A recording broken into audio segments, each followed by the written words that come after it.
যে আমার উম্মত 73 দলে বিভক্ত হবে, 72টা দল যাবে জাহান্নামে।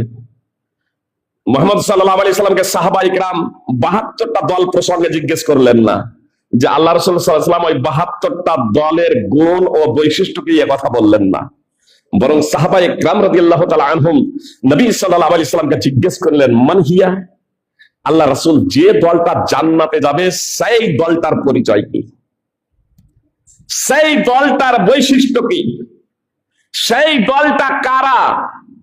তো নবী সাল্লাল্লাহু আলাইহি সাল্লাম জবাবে বলেছিলেন, মা আনা আলাইহি ওয়া সাহাবী, সেই দলটা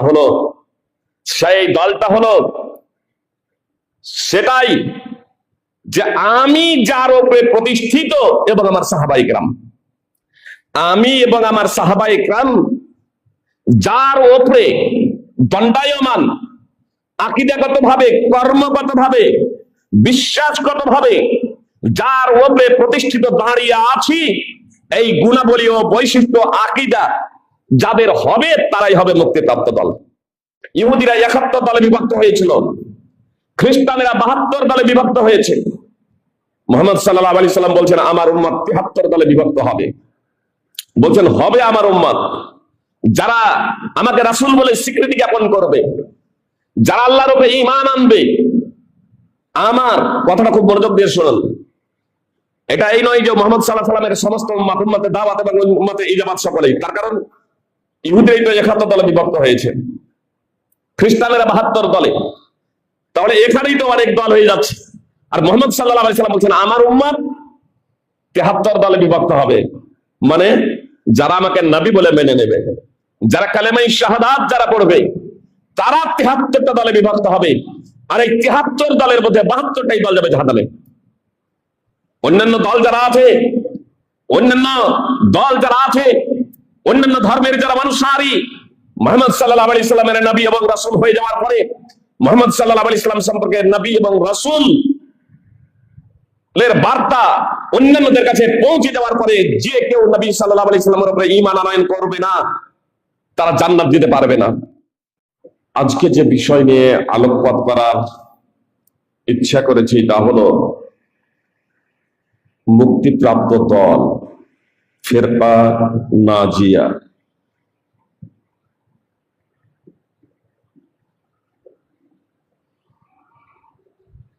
কথা একটু মনোযোগ দিয়ে শুনবেন। মুক্তিপ্রাপ্ত দল কোনটি, মুক্তিপ্রাপ্ত দলের বৈশিষ্ট্য কি, মুক্তিপ্রাপ্ত দলের গুণাবলী কি, মুক্তিপ্রাপ্ত দল সম্পর্কে খুব সাধারণভাবে আপনাদের সামনে কিছু কথা পরিবেশন করব। যদি আপনারা কথাগুলো মনোযোগ দিয়ে শুনেন এবং তা জীবনে বাস্তবায়নের প্রচেষ্টা করেন, তাহলে ইনশাআল্লাহ মুক্তিপ্রাপ্ত দলের অন্তর্ভুক্ত হতে আমরা পাবো। প্রত্যেক ব্যক্তি যারা মুক্তিপ্রাপ্ত দলের বৈশিষ্ট্য এবং গুণাবলীগুলো আমরা নিজেদের জীবনে বাস্তবায়ন করব।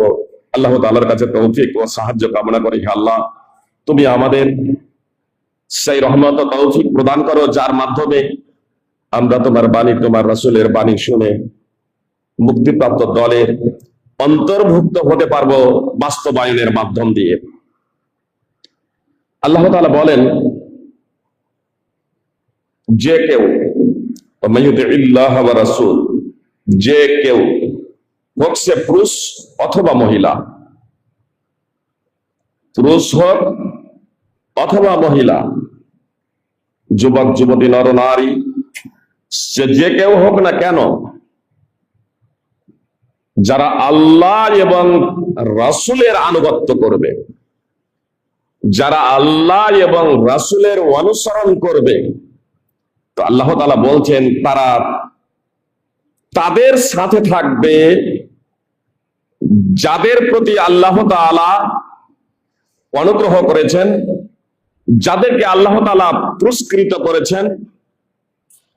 আল্লাহ তাআলা নিজেই তারপরে উল্লেখ করে দিচ্ছেন যে কাদেরকে পুরস্কৃত করেছেন। আল্লাহ যাদেরকে পুরস্কৃত করেছেন, যাদের প্রতি অনুগ্রহ অবতীর্ণ করেছেন, তাদের প্রসঙ্গে আল্লাহ তাআলা নিজেই বর্ণনা করে দিচ্ছেন যে তারা হলেন নবী রাসূল, তারা হলেন নবী ও রাসূল, তারা হলেন সিদ্দিক, তারা হলেন শহীদ, তারা হলেন সালেহ, সৎ কর্মপরায়ণ ব্যক্তি, হোক সে পুরুষ অথবা মহিলা। যাদের প্রতি আল্লাহ তাআলা অনুগ্রহ করেছেন এবং যাদেরকে পুরস্কৃত করেছেন তারা হলেন এই চার শ্রেণীর মানুষ: মুক্তিপ্রাপ্ত, আল্লাহ তাআলার অনুগ্রহ এবং পুরস্কার প্রাপ্ত, নবী, সিদ্দিক, শহীদ এবং সালেহ, সৎকর্মপরায়ণ। সাথী হিসেবে এরা অতীব উত্তম। সূরা নিসা 4 নম্বর সূরার 59 নম্বর আয়াত, 69 নম্বর আয়াত। তো আল্লাহ তাআলা সূরা নিসার 69 নম্বর আয়াতে স্পষ্ট ভাবে বললেন, যারা মুক্তি পেতে চায়, যারা পরিত্রাণ পেতে চায়, যারা সফলতা অর্জন করতে চায়, যারা নবী, সিদ্দিক, শহীদ, সালেহদের সঙ্গ লাভ করতে চায়, জান্নাতে তাদের সাথে থাকতে চায়, তাদের প্রসঙ্গে আল্লাহ তাআলা বললেন যে আল্লাহ এবং রাসূলের অনুসরণ করতে হবে। আল্লাহ এবং তার রাসূলের অনুসরণ করতে হবে। কিভাবে আল্লাহ এবং তার রাসূলের অনুসরণ করতে হবে? আল্লাহ তাআলা সূরা নূর 24 নম্বর সূরার 52 নম্বর আয়াতে আল্লাহ তাআলা বলেন, ওয়া মান ইউতি'িল্লাহা ওয়া রাসূলাহু ওয়া ইয়াখশাল্লাহা ওয়া ইয়াত্তাকিহি ফাউলাইকা হুমুল ফাইজুন। যে আল্লাহ এবং তার রাসূলের আনুগত্য করবে এবং আল্লাহকে ভয় করবে এবং আল্লাহর তাকওয়া অবলম্বন করবে, তারাই সফল কাম। আল্লাহর আনুগত্য অনুসরণ এর তাৎপর্য হলো যে আল্লাহ তাআলার যে সমস্ত ফরায়েজ আছে, বিধিবিধান আছে, সেগুলোর অনুসরণ করা। আল্লাহ তাআলার অস্তিত্বকে স্বীকার করার সাথে সাথে আল্লাহ তাআলার প্রতি স্বীকৃতি জ্ঞাপনের সাথে সাথে তার যে বিধিবিধান আছে তার বাস্তবায়ন করা। তার রাসূলের আনুগত্য করার তাৎপর্য হলো যে রাসূল সাল্লাল্লাহু আলাইহি সাল্লামের আনুগত্যের সাথে সাথে তার সুন্নাহর আনুগত্য করা এবং আল্লাহ তাআলাকে ভয় করা। ওয়াত্তাকিহি, এবং আল্লাহ তাআলার তাকওয়া অবলম্বন করা, অর্থাৎ আল্লাহ তাআলা যা আদেশ করেছেন সাধ্যমতো তার বাস্তবায়ন করা এবং আল্লাহ তাআলা যা নিষেধ করেছেন তা থেকে সাধ্যমতো বিরত থাকা। এর নাম হলো তাকওয়া। সাধ্যমতো আমাকে এবং আপনাকে আল্লাহ তাআলার বিধিনিষেধ জীবনে বাস্তবায়ন করতে হবে। আল্লাহ তাআলা বলছেন তাহলেই সফল কাম হবে, তাহলেই কামিয়াব হবে।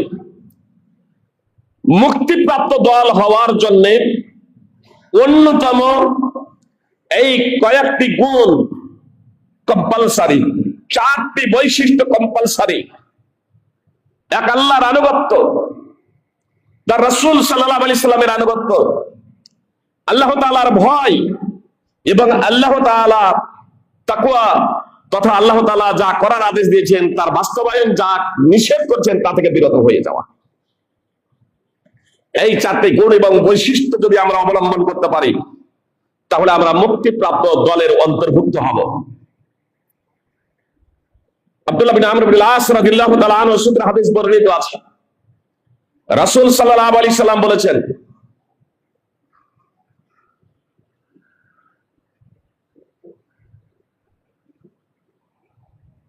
খ্রিস্টানেরা, ইহুদিরা 71 দলে বিভক্ত হয়েছিল, খ্রিস্টানেরা 72 দলে বিভক্ত হয়েছে। মুহাম্মদ সাল্লাল্লাহু আলাইহি সাল্লাম বলছেন আমার উম্মত 73 দলে বিভক্ত হবে। বলছেন হবে আমার উম্মত যারা আমাকে রাসূল বলে স্বীকৃতি জ্ঞাপন করবে, যারা আল্লাহর উপরে ঈমান আনবে। আমার কথাটা খুব মনোযোগ দিয়ে শুনুন। এটা এই নয় যে মুহাম্মদ সাল্লাল্লাহু আলাইহি সাল্লামের সমস্ত উম্মতে দাওয়াত এবং উম্মতে ইজাবাত সকলেই, তার কারণ ইহুদিরাই তো 71 দলে বিভক্ত হয়েছে, খ্রিস্টানেরা 72 দলে। তাহলে এখানেই তো অনেক দল হয়ে যাচ্ছে। আর মুহাম্মদ সাল্লাল্লাহু আলাইহি সাল্লাম বলছেন আমার উম্মত 73 দলে বিভক্ত হবে, মানে যারা আমাকে নবী বলে মেনে নেবে, যারা কালেমায়ে শাহাদাত যারা পড়বে, তারা 73টা দলে বিভক্ত হবে। আর এই 73 দলের মধ্যে 72টাই দল যাবে জাহান্নামে। অন্যান্য দল যারা আছে, অন্যান্য ধর্মের যারা মানুষারি, মুহাম্মদ সাল্লাল্লাহু আলাইহি সাল্লামের নবী এবং রাসূল হয়ে যাওয়ার পরে মুহাম্মদ সাল্লাল্লাহু আলাইহি সাল্লাম সম্পর্কে নবী এবং রাসূল এর বার্তা অন্যান্যদের কাছে পৌঁছে যাওয়ার পরে যে কেউ নবী সাল্লাল্লাহু আলাইহি সাল্লামের উপরে ঈমান আনয়ন করবে না, তারা জান্নাত দিতে পারবে না। মুহাম্মদ সাল্লাল্লাহু আলাইহি সাল্লাম স্পষ্টভাবে বলেছেন, সে ইহুদি হোক অথবা খ্রিস্টান, আমি যা নিয়ে প্রেরিত হয়েছি তার প্রতি কেউ যদি ঈমান আনয়ন না করে তাহলে সে জান্নাতে যেতে পারবে না, কেউ পারবে না। সহিহ মুসলিম হাদিস নম্বর 152। তো মুহাম্মদ সাল্লাল্লাহু আলাইহি সাল্লাম বলছেন, আমাকে আমার উম্মত অর্থাৎ যারা আমাকে রাসূল বলে মেনে নেবে, এরা আবার 73 দলে বিভক্ত হবে।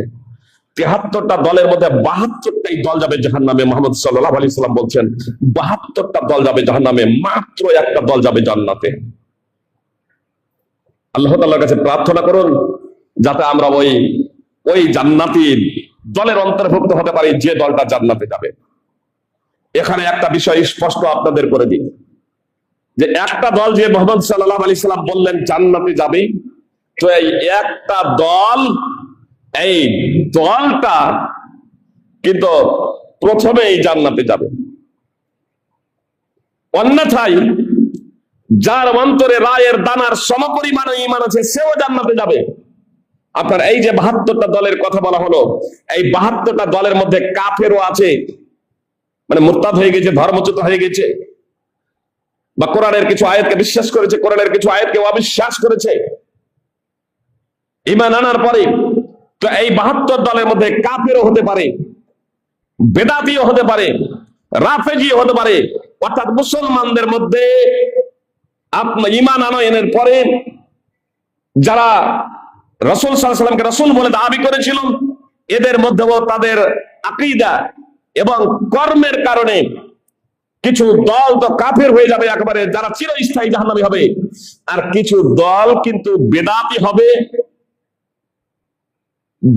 হবে কিন্তু ইসলাম থেকে বের হয়ে যাবে না, এরা মুসলমান থাকবে। মানে বড় ধরনের বেদাত, বড় ধরনের কুফর, বড় ধরনের শিরক না হওয়ার কারণে। এই জন্য এই 72 দলের মধ্যে কাফেরও আছে, আবার এই 72 দলের মধ্যে মুসলমানও আছে। এই জন্য আমরা সার্বিকভাবে কাফের বলতে পারি না। সাধারণভাবে কোনো ব্যক্তিকে যতক্ষণ পর্যন্ত তার কথা এবং কর্ম এর দ্বারা এটা স্পষ্ট না হবে যে ইসলামের যে বিষয় প্রমাণিত সার্বিকভাবে সেই সমস্ত বিষয়কে অস্বীকার করছে, অথবা আল্লাহ এবং তার রাসূলকে অস্বীকার করছে, অথবা ইসলামী বিধিবিধান যা সর্বজন বিদিত সেই ইসলামী বিধিবিধানকে সে অস্বীকার করছে, ততক্ষণ পর্যন্ত আমরা নির্দিষ্টভাবে কাউকে কাফের বলতে পারি না। তবে দায়িত্বহীনভাবে আমরা এই কথা বলতে পারি যে মুহাম্মদ সাল্লাল্লাহু আলাইহি সাল্লাম ভবিষ্যৎবাণী করেছেন যে আমার উম্মত 73 দলে বিভক্ত হবে, 72টা দল যাবে জাহান্নামে। মুহাম্মদ সাল্লাল্লাহু আলাইহি সাল্লামকে সাহাবায়ে কিরাম 72টা দল প্রসঙ্গে জিজ্ঞেস করলেন না, যে আল্লাহ রাসূল সাল্লাল্লাহু আলাইহি সাল্লাম ওই 72টা দলের গুণ ও বৈশিষ্ট্য কি এ কথা বললেন না, বরং সাহাবায়ে কিরাম রাদিয়াল্লাহু তাআলা আনহুম নবী সাল্লাল্লাহু আলাইহি সাল্লামকে জিজ্ঞেস করলেন মান হিয়া, আল্লাহ রাসূল যে দলটা জান্নাতে যাবে সেই দলটার পরিচয় কি, সেই দলটার বৈশিষ্ট্য কি, সেই দলটা কারা? তো নবী সাল্লাল্লাহু আলাইহি সাল্লাম জবাবে বলেছিলেন মা আনা আলাইহি ওয়া সাহাবী, সেই দলটা হলো সেটাই যে আমি যার উপরে প্রতিষ্ঠিত এবং আমার সাহাবায়ে কিরাম, আমি এবং আমার সাহাবায়ে কিরাম যার উপরে দণ্ডায়মান আকীদাগতভাবে, কর্মগতভাবে, বিশ্বাসগতভাবে যার উপরে প্রতিষ্ঠিত দাঁড়িয়ে আছি, এই গুণাবলী ও বৈশিষ্ট্য আকীদা যাদের হবে তারাই হবে মুক্তিপ্রাপ্ত দল। সুনানে তিরমিজি হাদিস নম্বর 2641। মুআবিয়া বিন আবি সুফিয়ান রাদিয়াল্লাহু তাআলা আনহু সূত্র হাদিস বর্ণিত আছে সুনানে আবি দাউদ হাদিস নম্বর 4597 এবং মুসনাদ আহমদ হাদিস নম্বর 16937। নবী সাল্লাল্লাহু আলাইহি সাল্লাম কে যখন জিজ্ঞেস করা হলো ওই মুক্তিপ্রাপ্ত দলটা কারা, তার গুণাবলী বৈশিষ্ট্য কি, তো মুহাম্মদ সাল্লাল্লাহু আলাইহি সাল্লাম বলেছিলেন ওয়াহিয়াল জামা, সেই মুক্তিপ্রাপ্ত দলটা হলো জামাত। সেই মুক্তিপ্রাপ্ত দলটা হলো জামাত। জামাত কি এটা বুঝার আছে। আমি আপনি বিভিন্ন ভাবে এর ব্যাখ্যা এবং বিশ্লেষণ করব, নিজের মতো করে প্রত্যেকেই নিজের দিকে টানব, এর কোনো অবকাশ নেই। আল্লাহ তাআলা পবিত্র কোরআনে বলেন ওয়া মান ইউশাকিক রাসূলা মিন বা'দি মা তাবাyyana লাহুল হুদা ওয়া ইয়াত্তাবি গায়রা সাবিলিল মুমিনিনা নুওয়াল্লিহি মা তাওয়াল্লা ওয়া নুসলিহি জাহান্নামা ওয়া সাআত মাসীরা। সূরা নিসা 4 নম্বর সূরার 115 নম্বর আয়াত আল্লাহ তাআলা বলেন, যে কেউ সুস্পষ্ট হেদায়াত স্পষ্ট হয়ে যাওয়ার পরে রাসূলুল্লাহ সাল্লাল্লাহু আলাইহি সাল্লামের বিরুদ্ধাচরণ করবে এবং মুমিনদের পথকে ছেড়ে দিয়ে অন্য পথে ধাবমান হবে, আল্লাহ বলছেন আমি তাকে সেই দিকে ধাবমান করব এবং তাকে জাহান্নামে নিক্ষেপ করব, তা কতই না নিকৃষ্ট স্থান। আল্লাহ তাআলা তার রাসূলের বিরুদ্ধাচরণের সাথে সাথে মুমিনদের পথ উল্লেখ করছেন। আজকের মুমিনদের পথের কথা বলা হচ্ছে না, যে আজকাল বিভিন্ন গোত্র, বিভিন্ন গোষ্ঠী, বিভিন্ন দল, বিভিন্ন টুকরো আছে, আপনারা বলবেন আমাদের এদের না। পবিত্র কোরআন যখন অবতীর্ণ হয় সেই সময় যারা ঈমান আনয়ন করেছিলেন তাদের কথা আল্লাহ তাআলা উল্লেখ করছেন, আর সকলের ঐক্যমতেই তার হলেন সাহাবায়ে কিরাম রাদিয়াল্লাহু তাআলা আনহুম। তো আল্লাহ তাআলা সাহাবাদের পথকে ছেড়ে দিয়ে অন্য পথে যারা ধাবমান হবে, আল্লাহ বলছেন তাদেরকে আমি জাহান্নামে নিক্ষেপ করব। এত দ্বারা স্পষ্ট হয়ে গেল যে সাহাবায়ে কিরামদের পথকেই আমাদের আঁকড়ে ধরতে হবে। যদি আমাদের মুক্তিপ্রাপ্ত দলের অন্তর্ভুক্ত হতে হয় তাহলে সাহাবায়ে কিরামদের পথকে আমাদের আঁকড়ে ধরতে হবে। সাহাবায়ে কিরামের পথ কি ছিল? কোরআন এবং সুন্নাহ। খুব ভালোভাবে জেনে রাখুন, আজকে কিছু কিছু মানুষ মনে করে যে কোরআনই আমার জন্য যথেষ্ট, সুন্নাহ আমার জন্য যথেষ্ট নয়। খুতবার টাইম অতীব সংক্ষিপ্ত, বিস্তারিত ব্যাখ্যা বিশ্লেষণ দেওয়ার সময় নেই। আপনাকে শুধু এতটুকু আমি বলতে চাই যে সাহাবীদের যুগেই একজন মহিলা, সে বলল যে ইবনে মাসউদ, আমি শুনলাম যে আপনি নাকি দেহ শরীরে ট্যাটু অঙ্কনকারিনী এবং যে ট্যাটু অঙ্কন প্রার্থনাকারিনী, ভ্রুর চুল উৎপাটনকারিনী এবং দাঁতের মাঝে ফাঁক সৃষ্টিকারী, আল্লাহ তাআলার সৃষ্টিতে পরিবর্তনকারিনীর উপরে আল্লাহ আপনি অভিসম্পাত করেছেন। এ কথা আমার কাছে এসে পৌঁছেছে। তো কি ব্যাপার? তিনি বলছেন যে আমি কেন অভিসম্পাত করব না, যার উপরে অভিসম্পাত করেছেন স্বয়ং আল্লাহ তাআলা, তার পবিত্র আল্লাহ তাআলা তার কিতাবে। তখন বানু আসাদের সেই মহিলা উম্মে ইয়াকুব, সে বলল আমি তো পবিত্র কোরআনের এ টু জেড পড়েছি। পবিত্র কোরআনের বিসমিল্লাহর বা থেকে নিয়ে সূরা নাসের সিন পর্যন্ত, মিনাল জিন্নাতি ওয়ান নাসের সিন পর্যন্ত আমি পড়েছি। পবিত্র কোরআনে কোথাও তো এই কথা লেখা নাই। তখন আব্দুল্লাহ ইবনে মাসউদ রাদিয়াল্লাহু তাআলা আনহু সূরা হাশর 59 নম্বর সূরার 7 নম্বর আয়াতের অংশ বিশেষ তেলাওয়াত করলেন। নবী আল্লাহ তাআলা বলেছেন ওয়া মা আতাকুমুর রাসূলু ফাখুযুহু ওয়া মা নাহাকুম আনহু ফান্তাহু, তোমাদেরকে তোমাদের রাসূল যা দেন তা তোমরা গ্রহণ করো, আর রাসূল যা থেকে তোমাদেরকে নিষেধ করেন তা থেকে তোমরা বিরত হয়ে যাও। এই কথা যখন আব্দুল্লাহ ইবনে মাসউদ রাদিয়াল্লাহু তাআলা আনহু পবিত্র কোরআন থেকে পড়লেন, তখন সেই মহিলা চুপ করে গিয়েছিল। ফল কথা, কোন তাবেঈ এ কথা বলেনি, কোন সাহাবী এ কথা বলেনি যে কোরআন আমার জন্য যথেষ্ট, আমি হাদিস মানবো না। বরং কোরআন এবং হাদিস উভয় দ্বারা তারা দলিল সাব্যস্ত করেছেন। কোরআন দ্বারা যেমন দলিল সাব্যস্ত করেছেন, হাদিস দ্বারা তেমনই দলিল সাব্যস্ত করেছেন। তো আল্লাহ তাআলা স্পষ্ট ভাবে বলে দিলেন সাহাবায়ে কিরামদের এই পথ ছাড়া অন্য পথে যারা ধাবমান হবে আমি তাদেরকে জাহান্নামে নিক্ষেপ করব। আল্লাহ তাআলা বলেন ওয়াসাবিকুনা আল-আওয়ালুনা মিনাল মুহাজিরিন ওয়াল আনসার ওয়াল্লাযীনা তাবাউহুম বিইহসান রাদিয়াল্লাহু আনহুম ওয়া রাদু আনহু ওয়া আ'আদ্দা লাহুম জান্নাতিন তাজরি তাহতাহা আল-আনহারু খালিদিনা ফিহা আবাদা যালিকাল ফাওজুল আযীম। সূরা তাওবা 9 নম্বর সূরার 100 নম্বর আয়াত অত্র আয়াতে আল্লাহ তাআলা বলেন, আনসার এবং মুহাজিরদের মধ্যে ঈমান আনয়নে যারা অগ্রগামী।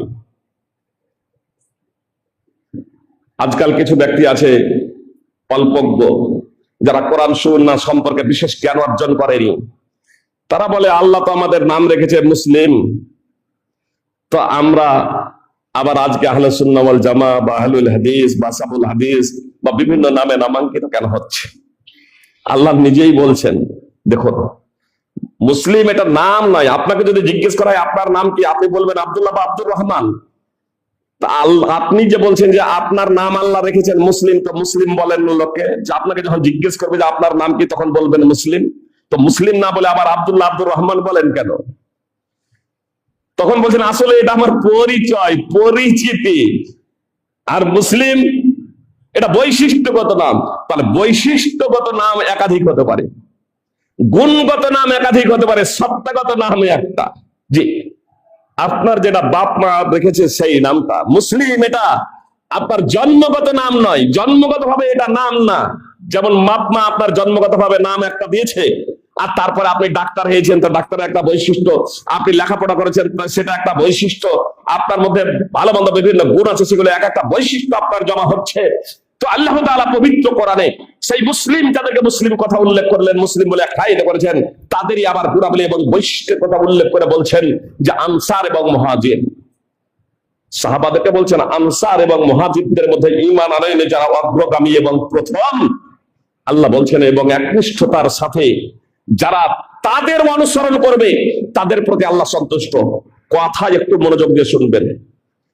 ঈমান আনয়নে যারা অগ্রগামী ও প্রথম, তাদের প্রতি আল্লাহ তাআলা সন্তুষ্ট, আর তারাও আল্লাহর প্রতি সন্তুষ্ট। তাদেরকে আল্লাহ তাআলা জান্নাতে দেবেন, যার নিম্ন দেশে নদী সমূহ প্রবাহিত। শুধু তাই নয়, আল্লাহ বলছেন এই আনসার এবং মুহাজিরদের মধ্যে যারা ঈমান আনয়নে অগ্রগামী এবং প্রথম, একনিষ্ঠতার সাথে তাহাদের প্রতি, সহানুভূতির সাথে তাহাদের প্রতি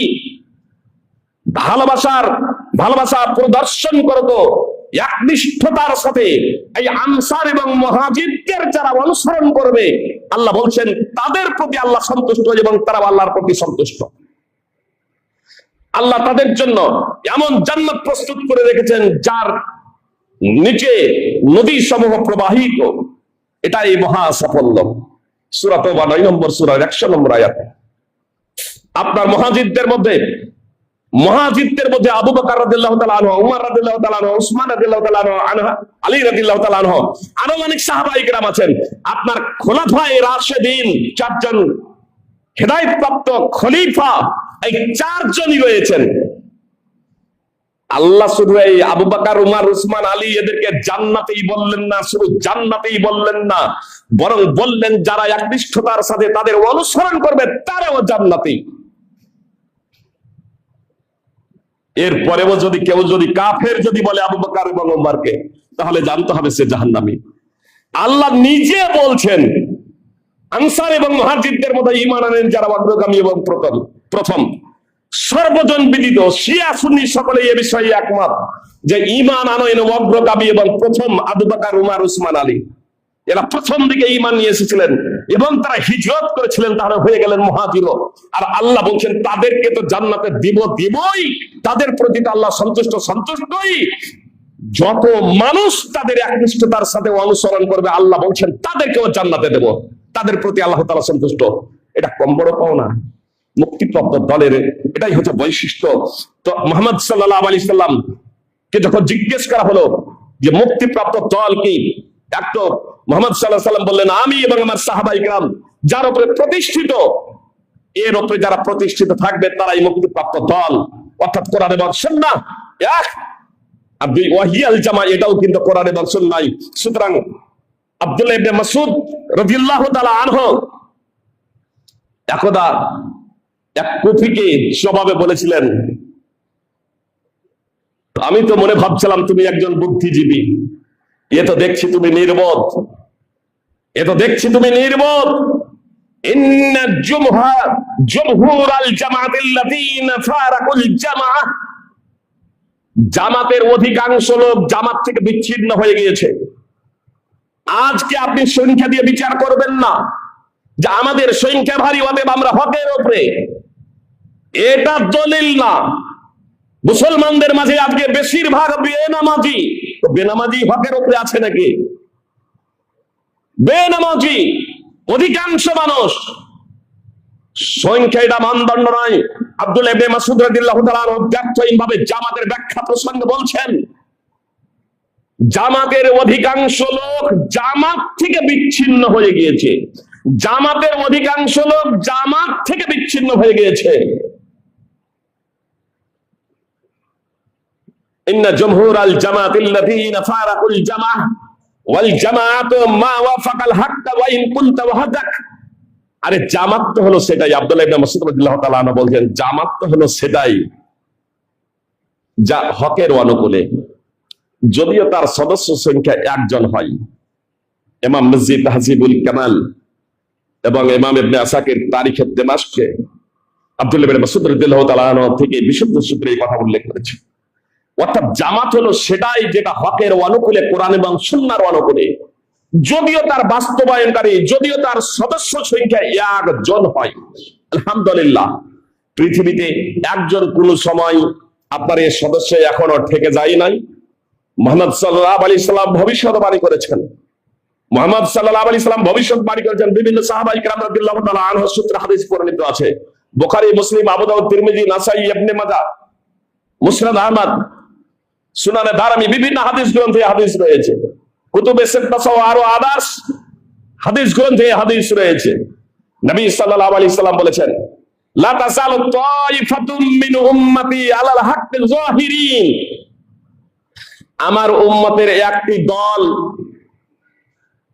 সর্বদা হকের উপরে বিজয়, হকের উপরে দাঁড়িয়ে থাকবে, হকের উপরে প্রতিষ্ঠিত থাকবে।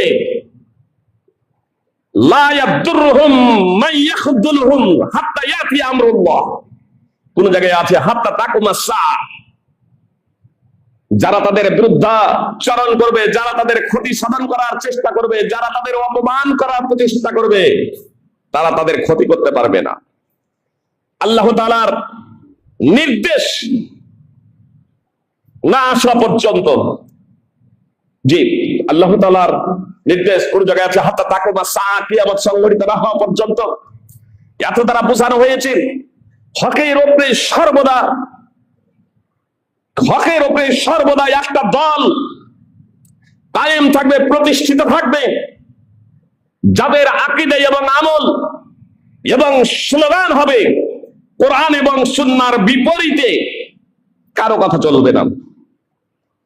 আইম্মায়ে কেরাম, আইম্মায়ে ইজাম, সম্মানিত ইমামগণ, ইমাম আহমদ বিন হাম্বল হোক, ইমাম শাফি, ইমাম মালিক, ইমাম আবু হানিফা রাহিমাহুল্লাহ, যে কোনো ইমামই হোক না কেন, অথবা যে কোনো সাহাবী হোক না কেন, তাদের কথা এবং কর্ম যদি পবিত্র কোরআন এবং সুন্নাহর বিপরীতে চলে যায়, তবে তাদের কথাকে ছেড়ে দিয়ে পবিত্র কোরআন এবং সুন্নাহকে আঁকড়ে ধরতে হবে। আর তাদের কারো কথা যদি পবিত্র কোরআন এবং সুন্নাহর অনুকূলে হয়, তাহলে তখন কোনো সমস্যা নেই, তাদের কথা নেওয়া যাবে পবিত্র কোরআন এবং সুন্নাহর অনুকূলে হওয়ার কারণে। পবিত্র কোরআন এবং সুন্নাহ এত দ্বারা স্পষ্ট হয়ে গেল মুক্তিপ্রাপ্ত দল যারা হবে, মুক্তিপ্রাপ্ত দলের বৈশিষ্ট্য এবং মুক্তিপ্রাপ্ত দল কারা। প্রথমত মুক্তিপ্রাপ্ত দলের বৈশিষ্ট্য আপনাদের বলে দিই, যে মুহাম্মদ সাল্লাল্লাহু আলাইহি সাল্লাম এবং সাহাবায়ে কেরামদের যে আকীদা এবং বিশ্বাস, আকীদা এবং আমল, সেই আকীদা এবং আমল যাদের হবে তারাই হবে মুক্তিপ্রাপ্ত দল। আকীদা এবং আমল সাহাবায়ে কেরাম রাদিয়াল্লাহু তাআলা আনহুদের মতো এবং রাসূল সাল্লাল্লাহু আলাইহি সাল্লামের মতো, এদের দলিল হবে কোরআন এবং সুন্নাহ। যদি কোরআন এবং সুন্নাহে স্পষ্ট কোনো কিছু যদি না পাওয়া যায়, তাহলে তখন সাহাবায়ে কেরাম, তাবেঈন, তাবা তাবেঈন ব্যাখ্যা বিশ্লেষণে গিয়ে তবুও সেখানে আপনার নিজের মতকে প্রথমত প্রাধান্য নয়, আপনার সাহাবাদের যদি মত যদি পাওয়া যায়, সাহাবাদের যদি আমল যদি পাওয়া যায়, যদি সাহাবাদের মতের মধ্যে যদি মতভেদ থেকে থাকে, তাহলে সেখানে মূল্যায়ন করতে হবে যে কার কথাটা কোরআন এবং সুন্নাহর অনুকূলে। এই নয় যে আমি একটা আমল করছি দীর্ঘদিন যাবত, তো একজন সাহাবীর একটা মত পেয়ে গেছি বা একটা জয়ীব বা জাল হাদিস পেয়ে গেছি, সেটাকে প্রতিষ্ঠিত করার চেষ্টা করবো এমনটি না, বরং কোরআন এবং সুন্নাহ, কোরআনের সাথে সাথে মুহাম্মদ সাল্লাল্লাহু আলাইহি সাল্লাম থেকে বিশুদ্ধ সূত্রে যা প্রমাণিত সেই বিষয়টাকে আমাদের মেনে নিতে হবে। তাহলে আমরা মুক্তিপ্রাপ্ত দলের অনুসারী হতে পারবো ইনশাআল্লাহ।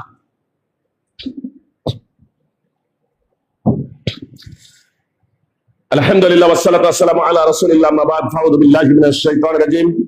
ইন্নাল্লাহা ওয়া মালাইকাতাহু ইউসাল্লুনা আলান নবী ইয়া আইয়ুহাল্লাযীনা আমানু সাল্লু আলাইহি ওয়া সাল্লিমু তাসলিমা। আল্লাহুম্মা সাল্লি আলা মুহাম্মাদ ওয়া আলা আলি মুহাম্মাদ কামা সাল্লাইতা আলা ইব্রাহিম ওয়া আলা আলি ইব্রাহিম ইন্নাকা হামিদুম মাজিদ। আল্লাহুম্মা বারিক আলা মুহাম্মাদ ওয়া আলা আলি মুহাম্মাদ কামা বারাকতা আলা ইব্রাহিম ওয়া আলা আলি ইব্রাহিম ইন্নাকা হামিদুম মাজিদ। সুপ্রিয় ভ্রাতৃবৃন্দ, পদ্মানসীন ভগ্নীদের জানাই আন্তরিক শুভেচ্ছা ও অভিনন্দন। আপনাদের সামনে আলোচনা করছিলাম মুক্তিপ্রাপ্ত দল এবং তার বৈশিষ্ট্য ও গুণাবলী।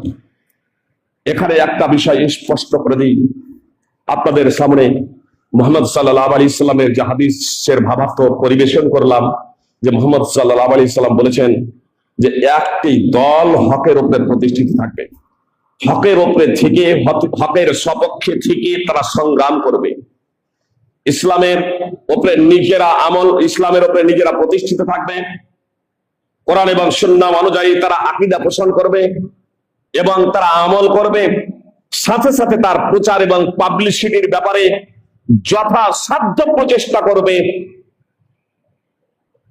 এই হাদিস ইমাম তিরমিজি রাহিমাহুল্লাহ, আমি বললাম যে কুতুবে সিত্তার ইমামই বর্ণনা করেছেন, অন্যান্য আদার্স ইমামরাও বর্ণনা করেছেন। তো ইমাম বুখারী এই হাদিস, এই মুক্তিপ্রাপ্ত দল কারা, এই প্রসঙ্গে ইমাম বুখারী বলতে গিয়ে বলছেন এরা হলেন আহলুল ইলম, অর্থাৎ জ্ঞানী ওলামা। তো শুধু ওলামারাই না, আর কেউ? যে আলী, ইমাম বুখারীর ওস্তাদ, বিখ্যাত রেজালবিদ আলী ইবনুল মাদিনী, আলী ইবনুল মাদিনী, ইমাম তিরমিজি রাহিমাহুল্লাহ সুনানে তিরমিজির 2229 নম্বর হাদিসে হাদিসটিকে বর্ণনা করার পরে বলছেন যে আলী ইবনুল মাদিনী তিনি বলেছেন হুম আহলুল হাদিস, তারা হলেন আহলুল হাদিস। ইমাম আহমদ ইবনে হাম্বল সহিহ বুখারীর হাদিসের ভাষ্যে উল্লেখ করছেন, এই ইমাম ইবনে হাজার আসকালানী রাহিমাহুল্লাহ সহিহ বুখারীর ভাষ্যে ফাতুল বারীতে উল্লেখ করছেন যে ইমাম আহমদ ইবনে হাম্বল অত্র হাদিস বর্ণনা করার পরে বলছেন, যদি এই দলটি আহলে হাদিস না হয় তাহলে আর কারা আমি জানি না। 10 লক্ষ হাদিসের হাফেজ ইমাম আহমদ ইবনে হাম্বল, 10 লক্ষ হাদিসের হাফেজ। ইমাম আবুল হাসান আশআরী, যার দিকে অনেকে আশআরী বলে নিজেদেরকে সম্পৃক্ত করে থাকে, আপনাদের বলে এর 3টা স্তর আছে জীবনের। সর্বশেষে তিনি আহলে সুন্নাত ওয়াল জামাতের আকীদা গ্রহণ করেছিলেন এবং আহমদ ইবনে হাম্বলকে তিনি ইমাম বলে আখ্যায়িত করেছেন, যা আমাদের ইমাম বলে আখ্যায়িত করেছেন। তিনি একটা বই লিখেছেন সবশেষে, আল ইবানা আন উসুলিদ দিয়ানা বলে, আহলে সুন্নাহ ওয়াল জামাতের আকীদা সেখানে দায়িত্বভাবে উল্লেখ করেছেন যে পবিত্র কোরআন এবং সুন্নাহ এসে যাওয়ার পরে সেখানে কারো মতামত চলবে না, এবং পবিত্র কোরআনে এবং সুন্নাহে যা কিছু বর্ণিত আছে আল্লাহ তাআলার ব্যাপারে, সেগুলোর ব্যাপারে কোনো প্রকারের অপব্যাখ্যা করা চলবে না। সেগুলোকে সাহাবা ইকরাম তাবেঈন যেভাবে গ্রহণ করেছেন আমাদেরকে সেইভাবেই গ্রহণ করতে হবে। ফল কথা, ইমাম আবুল হাসান আশআরী তিনি পরবর্তীতে তার আকীদা চেঞ্জ করে নিয়েছিলেন এবং আহলে সুন্নাত ওয়াল জামাতের আকীদা পোষণ করেছিলেন। সেই ইমাম আহমদ ইবনে হাম্বল রাহিমাহুল্লাহ তিনি বলছেন যে যদি আহলে হাদিস যদি না হয় তাহলে আর কে আমি জানি না। অবশ্য আপনাদের এ বিষয়ে একটা ছোট্ট শুভ সংবাদ আপনাদের জানিয়ে দিই। আজকে মাযহাবীরাও স্বীকার করতে বাধ্য হয়েছেন যে মুক্তিপ্রাপ্ত দল হলো আহলে হাদিসই, কিন্তু তারা এখানে কিন্তু জড়িয়ে দিয়েছেন। তারা বলছেন যে মুক্তিপ্রাপ্ত দল আহলে হাদিসই, মুহাদ্দিসিনে কেরাম। আরে মুহাদ্দিসিনে কেরাম যদি মুক্তিপ্রাপ্ত দল না হন তাহলে আর কে হবেন? মুহাদ্দিসিনে কেরাম, এই জন্য মাযহাবিরাও স্বীকার করছেন যে হ্যাঁ, মুক্তিপ্রাপ্ত দল তো মুহাদ্দিসিনে কেরামে, আহলুল হাদিস। তারা বলছেন আহলুল হাদিস মুক্তিপ্রাপ্ত দল, কিন্তু আহলুল হাদিস বলতে কেবলমাত্র মুহাদ্দিসিন। আহলে হাদিস মুক্তিপ্রাপ্ত দল বড় বড় ইমামেরা, ইমাম ইবনুল মদিনী, ইমাম আহমদ ইবনে হাম্বল, বড় বড় সালাফদের মধ্যে ব্যক্তিরা যারা মুক্তিপ্রাপ্ত দলের পরিচয় দিতে গিয়ে বলেছেন যে এরা হলেন আহলুল হাদিস, আহলে হাদিস। মাযহাবিরাও এটা অনেকেই স্বীকার করে নিয়েছেন, কিন্তু তারা বলছেন যে আহলুল হাদিস বলতে বোঝায় মুহাদ্দিসিনে কেরাম। ইংরেজদের পরবর্তী আজকের আহলে হাদিস না, তখন শুধু মুহাদ্দিসিনে কেরাম ছিল। এই দাবিটা তাদের মিথ্যা, এই ভেদাভেদটা তাদের একেবারে অবাস্তব। ইংরেজদের বহু বছর আগে ইমাম ইবনে খুজাইমা, তৃতীয় হিজরি শতাব্দীর লোক, বিখ্যাত তার হাদিসের বই রয়েছে। এই ইমাম ইবনে খুজাইমা তিনি মৃত্যুই বরণ করেছেন 311 হিজরিতে। 311 হিজরিতে মৃত্যুবরণ করেছেন। জি, আজ থেকে 1100 বছর আগে। আর তুমি এই 150 বছরের, এই 150 বছরের কথা বলছো, 200 বছরের কথা বলছো। আজ থেকে 1100 বছর আগে তিনি মৃত্যুবরণ করেছেন। তিনি তার হাদিসের বই সহিহ ইবনে খুজাইমা, এই সহিহ ইবনে খুজাইমা হাদিসের বইয়ে তিনি লিখছেন, হাদিস বর্ণনা করতে গিয়ে তিনি বলছেন যে হাদিস সে রয়েছে যে ছাগলের মাংস খেয়ে ইচ্ছা করলে ওযু করতে পারো, না করলে নাও করতে পারো। অর্থাৎ ছাগলের মাংস খেয়ে ওযু করা আবশ্যক নয়। কিন্তু যখন রাসূল সাল্লাল্লাহু আলাইহি সাল্লামকে জিজ্ঞেস করা হচ্ছে যে উটের মাংস খেলে কি ওযু করতে হবে, তখন মুহাম্মদ সাল্লাল্লাহু আলাইহি সাল্লাম বলছেন উটের মাংস খেলে ওযু করতে হবে। তারপরে যখন রাসূল সাল্লাল্লাহু আলাইহি সাল্লামকে জিজ্ঞেস করা হচ্ছে যে ছাগল বাঁধার স্থানে কি নামাজ পড়া যাবে, তো মুহাম্মদ সাল্লাল্লাহু আলাইহি সাল্লাম বলছেন হ্যাঁ। কিন্তু যখন উট বাঁধার স্থানে নামাজ পড়ার কথা বলা হচ্ছে, তখন মুহাম্মদ সাল্লাল্লাহু আলাইহি সাল্লাম বলছেন না। তারপরে এই হাদিসের শেষে, দুটি হাদিসের শেষে গিয়ে তিনি লিখছেন লাম নারা খিলাফাম বাইনা উলামায়ে আহলিল হাদিস। এই হাদিসের বিশুদ্ধতার ব্যাপারে আহলে হাদিস আলেমদের মাঝে কোনো মতানৈক্য নাই। আহলে হাদিস যদি মুহাদ্দিসিনে কেরাম হয়, কথাটা বোঝার প্রচেষ্টা করবেন। বলছেন আহলে হাদিস আলেমদের মাঝে কোনো মতানৈক্য নাই। আহলে হাদিস যদি মুহাদ্দিসিনে কেরাম হন, তো মুহাদ্দিসিনে কেরামদের আলেম, তাহলে কি বোঝা গেল?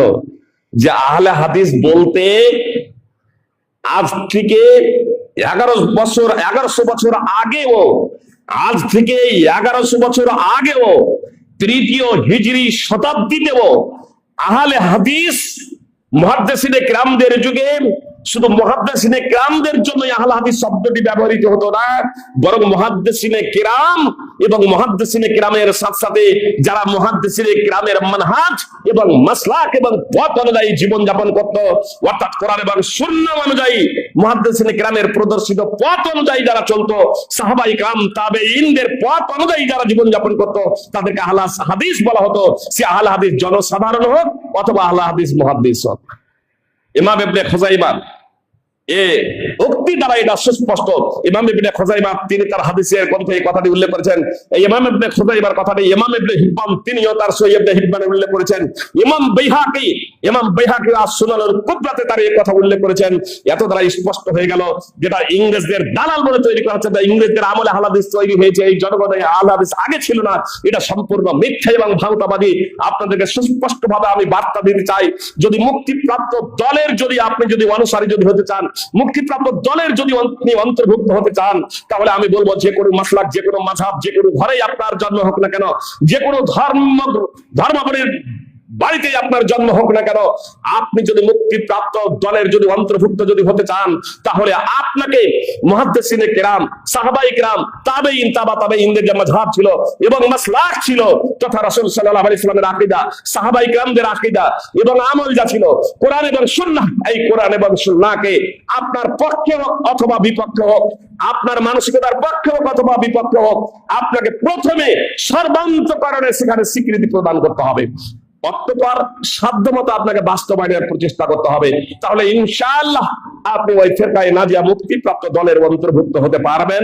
আমি কথা শেষ করছি এই কথা বলে, আর না হলে শুধু যদি বলেন আল্লাহ আছেন, আল্লাহকে ভয় করি, এতটুকু শুধু যথেষ্ট নয়।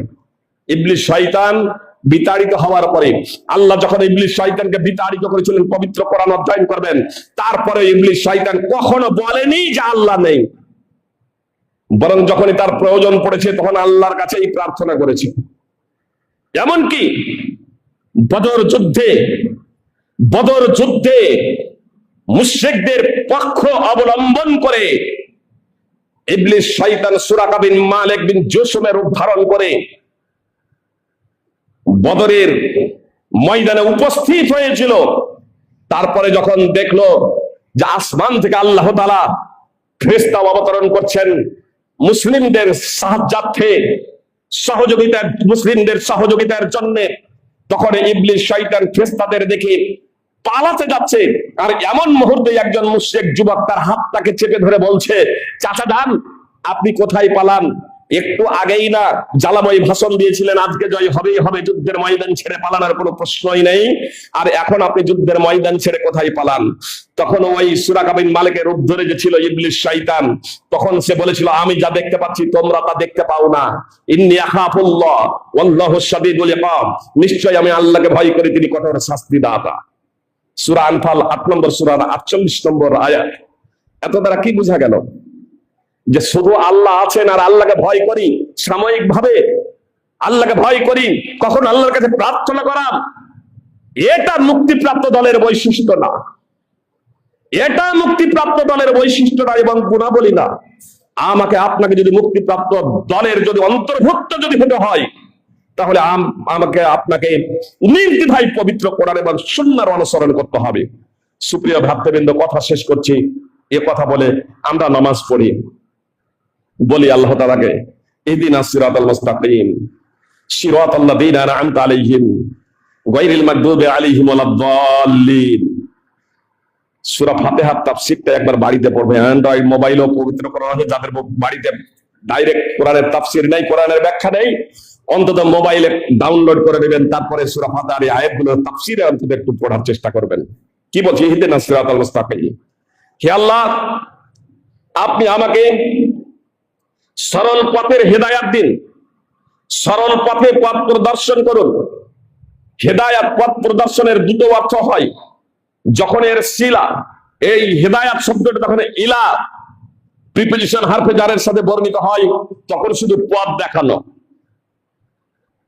পথ দেখা দিলেন কাউকে, আপনার কাছে পথ চাইলো, আপনার কাছে জায়গা রোটেশন চাইলো, আপনি তাকে রোটেশন দিয়ে দিলেন, অমুক জায়গায় সে গন্তব্যস্থলে পৌঁছাতে পারে, আবার সে বিভ্রান্ত হতে পারে।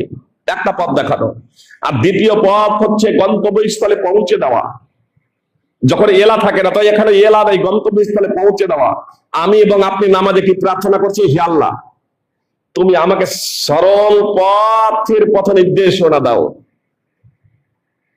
সিরাতাল্লাযীনা আন'আমতা আলাইহিম, তাদের পথ,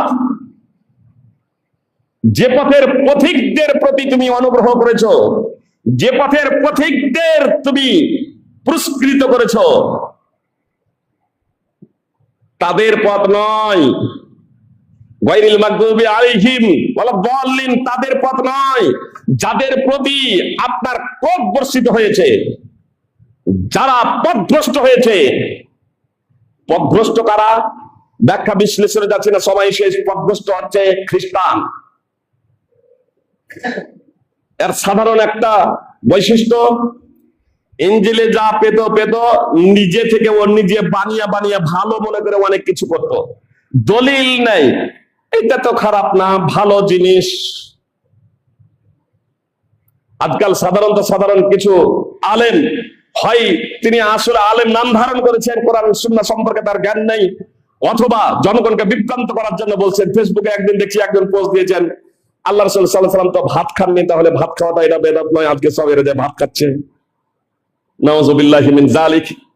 যে অনেকে বিভ্রান্ত হবে, সত্যি তো আল্লাহ রাসূল তো টাইলসের মসজিদে নামাজ পড়েনি, আমরা টাইলসের মসজিদে নামাজ পড়ি। আরে বেদাত কাকে বলা হয় প্রথমত এটা আপনাকে জানতে হবে। ভাত খাওয়াটা এটা হচ্ছে আপনার প্রয়োজন, এটা ইবাদত না। ইবাদত না, ইবাদত করার জন্য দলিল চাই। আর বৈষয়িক বিষয় দৈনন্দিন জীবনে যা আপনার প্রয়োজন তা না করার জন্য দলিল চাই। আপনি বাসে চাপবেন না, ট্রেনে চাপবেন না, এরোপ্লেনে চাপবেন, সেটা আপনার ব্যাপার। এগুলো আপনার দৈনন্দিন জীবনে আপনার প্রয়োজন। আল্লাহ বলছেন হুয়াল্লাযী খালাকা লাকুম মা ফিল আরদি জামিআ, পৃথিবীতে যা কিছু আছে সবকিছু তোমাদের কল্যাণের জন্য আল্লাহ তাআলা সৃষ্টি করেছেন।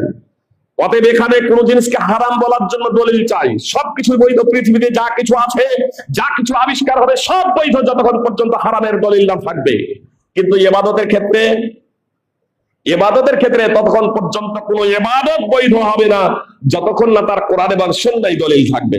এই কমন বিষয়টা আপনাদের যদি জানা থাকে তাহলে বিভ্রান্ত হবেন না। তো ইহুদ খ্রিস্টানরা নিজের পক্ষ থেকে বানিয়ে বানিয়ে ধর্মের মধ্যে অনেক কিছু আবিষ্কার করেছিল। আজকে অনেক মুসলমান সেই জায়গাতে প্রবেশ করে গিয়েছে, কোরআন সুন্নাহয় দলিল নাই, তারা আবিষ্কার করেছি। আল্লাহ আমাদের হেদায়েত দান করুন। আর আল্লাহর ক্রোধ কাদের উপর বর্ষিত হয়েছে? ইহুদি। হাদিসে এই বিষয়ে স্পষ্ট বর্ণিত আছে। ইহুদিরা কি করত? তারা তাওরাতের বিধিবিধান জানতোই, শুধু বাস্তবায়ন করতো না, পড়তো কিন্তু তারা আমলে পরিণত করতো না। তা আমরা নামাজে কি বললাম? আল্লাহ তুমি আমাদের সরল পথে পরিচালিত করো। তা আল্লাহ তার জবাব দিচ্ছেন, সরল পথে যদি চলতে হয় তাহলে কি করতে হবে?